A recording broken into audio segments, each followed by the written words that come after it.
This video is good. I like it.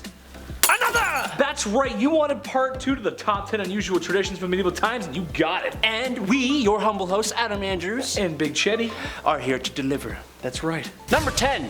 Saving your pee-pee. Back in the day, whole families, monasteries, and public meeting places would collect the pee-pee deposited in chamber pots throughout the day. Yummy! They would take the amassed forbidden lemonade and either donate it, or if they were feeling enterprising, they could sell the wee-wee to the town tanner or fuller. You see, the warm yellow liquid was used for the process of dyeing textiles and in the tanning of hides. Oh, and it was also used for cleaning clothes. Screw the smell of Tide and bounce dryer sheets, I'll take the smell of wetting the bed and Grandpa's favorite chair, thank you very much. Urine was also used by physicians at the time to tell the health of their patients.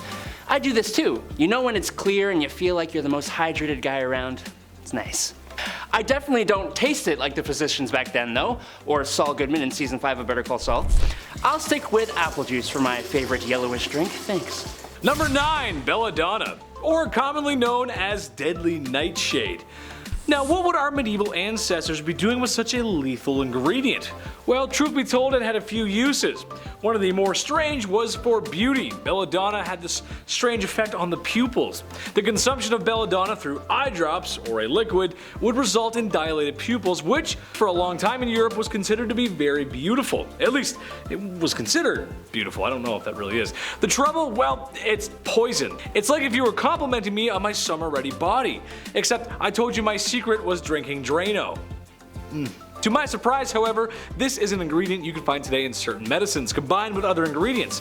In small doses, it makes it not harmful. I thought it would be fun to talk about all the side effects as fast as I can. Dry mouth, dry skin, inability to sweat, muscle spasms, blurred vision, enlarged pupils, hallucinations, inability to urinate, talk to Adam, convulsions, seizures, coma, acid reflux, fever, rapid heartbeat, gastrointestinal infection, high blood pressure, constipation, and more urination problems. Adam's the guy you need to talk to for that. Number 8. Barber for a brain transplant. No, not actually. I don't think they even knew what a brain transplant was, let alone how to perform one. But in the Middle Ages, barbers were not just responsible for cutting your hair and giving monks that lovely bald thing going on top. No, they were also responsible for tending to the wounded after doing battle, taking care of the sick, and all the other medical services that the actual physicians were too good for. It's actually the reason we see those red and white spinning signs outside barbers, because it's symbolic of the bloody rags they would use to show that they could do the bloodletting required of monks in the Middle Ages. These barbers even formed a guild in the 13th century, lasting all the way up to the 18th century. Barbers are talented individuals. No one can cut my hair the way Tony does. Number 7, Jesters. If you were to peer your nightshade eyes into a royal court, it might take a second because that stuff ain't good for you, you'll find a few things. First and foremost, you will see a king and his throne, the man who rules it all. Next to him would be a most beautiful queen, the woman who has it all. Hiding in the room upstairs are his mistresses. That's just how it goes. Loyal knights, advisors, cooks, everyone's here, as Mr. Sakurai would say, except for one missing person. Who? Me and Adam, the Jesters. Oh, hi. Sorry.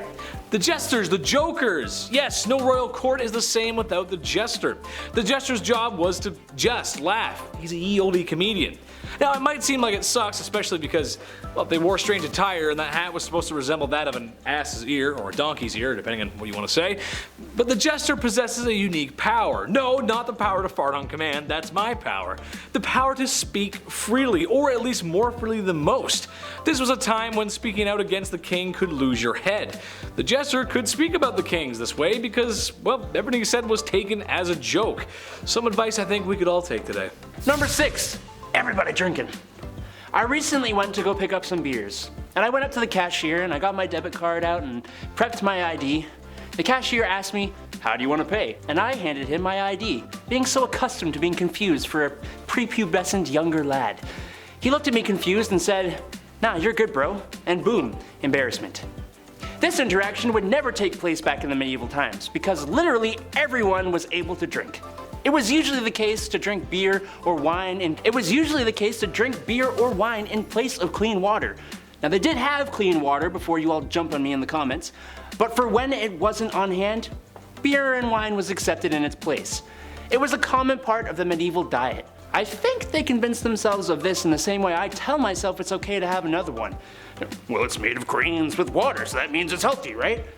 Red wine is good for my heart, so drinking it right out of the bottle is okay, right? Probably not. Number 5, helmeted chicken. Wind the clock back 10 years ago. I was but a humble freshman in high school. I was green behind the ears. I didn't know what to expect. Sure, people had prepped me for the worst, but I just didn't know what to expect. I got even more nervous when I saw the pretty girls showing up. Gosh, they were so pretty. Someone want to be my girlfriend?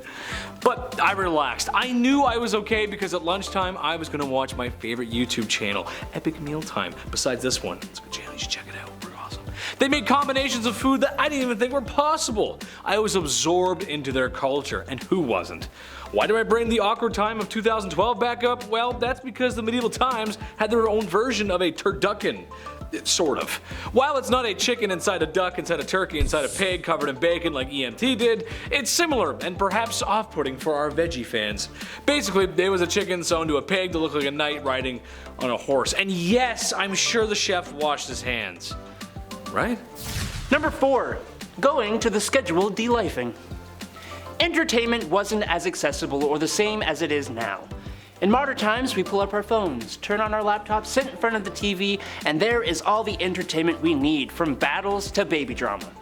But back in the Middle Ages, there wasn't much to do after you were done your work for the day. There were forms of entertainment, music, theater, games, sports, etc. But a favorite would have to be going to see the latest ne'er-do-well lose their head. Public shows of punishment were not just something you went to see when you were bored. Actually, their more important purpose was as a deterrent for anyone who thought of maybe committing a crime. And yeah, that would do the trick.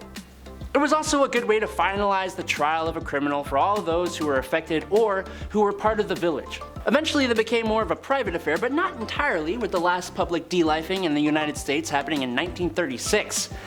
Let's not bring this one back. No, I'm good. I'll pass. Number 3, witch trials. Speaking of scheduled delifing, witch trials, or rather, get rid of anyone who's been deemed a witch, which, in case you didn't know, was as simple as this.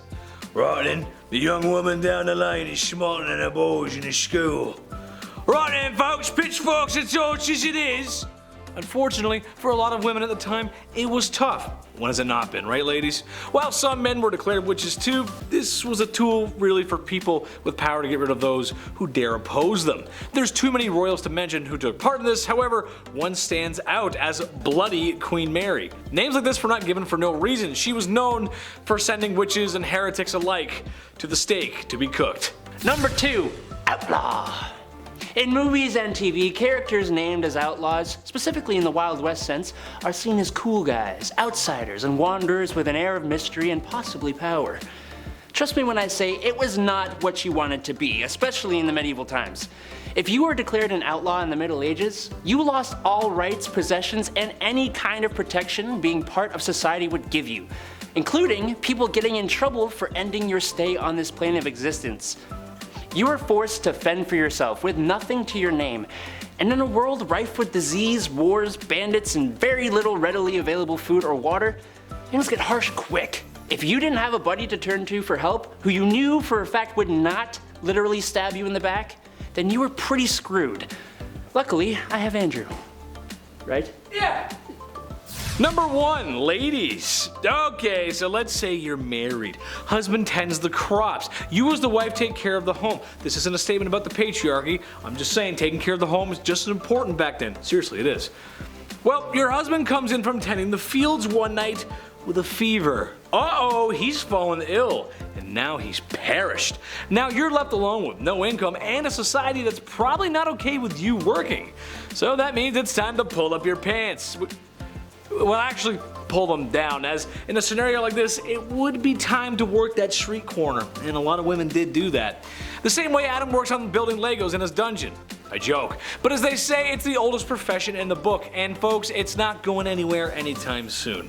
Tradition or not. That's gonna wrap it up for today, folks. Make sure to like, comment, and subscribe here at Bumblebee. And if you too want to build some Legos with us, that sounds like so much fun, actually. Actually, it does sound like a lot of fun, then yeah. check out our socials down below, somewhere down there. Down there. I've been Adam Andrews. I've been Big Chetty. And until next time, Toodles. Bye. I can't believe he got his facts wrong.